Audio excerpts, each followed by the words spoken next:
সংবিধানকে আমরা ছিঁড়ে খুঁড়ে নতুন করে লিখতে চাই। আচ্ছা, আপনাদের একটা কথা বলি, সংবিধান আমরা ছিঁড়বো কেন? আমি যদি বলি এটা আপনাদের পরাজয়ের দলিল, সেজন্য ছিঁড়তে চাইছিলেন আপনারা। আমরা জুলাই সনদ নিয়ে এসেছি।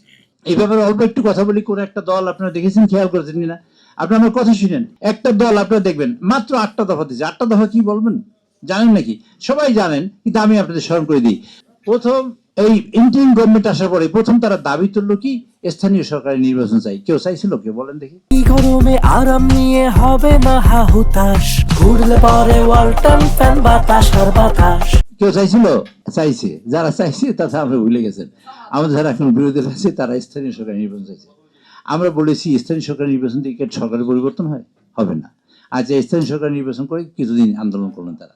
আন্দোলন করার পরে তারা বললেন যে না, আমরা সংস্কার চাই। সংস্কার আবেদন নেতা 23 সালের 12ই সেপ্টেম্বর সংস্কার কথা আবিষ্কার বলেছেন 31 দফা। সেখানে অনেক কথা আছে, 2-4টে কথা আপনাদের স্মরণ করিয়ে দিই। আপার হাউস লোয়ার হাউস করার কথা আছে। বলা আছে সংবিধানের 70 অনুচ্ছেদ থাকবে না, এটা বলা আছে। সেখানে 4টা মৌলিক বিষয় ছাড়া আর সব জায়গায় যে কোনো এমপি যে কোনো কিছু করতে পারবে। বলা আছে কি যে একজন এমপি, একজন প্রধানমন্ত্রী 2বারের বেশি ক্ষমতা রাখবেন না। বলা আছে গণতন্ত্রের বিকাশের জন্য যেসব কার্যক্রম করা দরকার সেগুলো করবেন। আর অনেক কথা বলা আছে।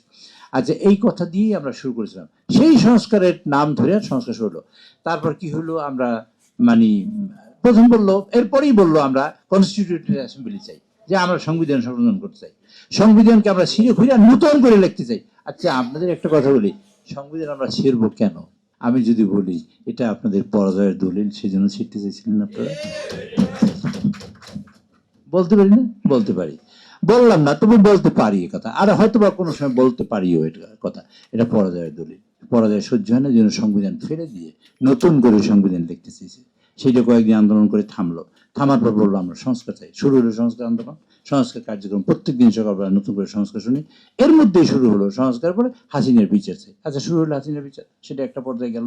যাওয়ার পরে বলে হাসিনার সাথে লোকজনের বিচার চাই। আচ্ছা, হলো, শুরু হলো, সেটা একটা মানে আইসিটি একটা হইলো, ইত্যাদি সব। এরপরে বললো আমরা পিআর চাই। আপনারা খেয়াল করেন, কিন্তু এগুলো কিন্তু চাইতে হয়েছে। পিআর চাই। আমি পিআর তো প্রথমে আমি নিজে বুঝলাম। আচ্ছা, পিআর পৃথিবীতে আছে, নাই যে তা নয়।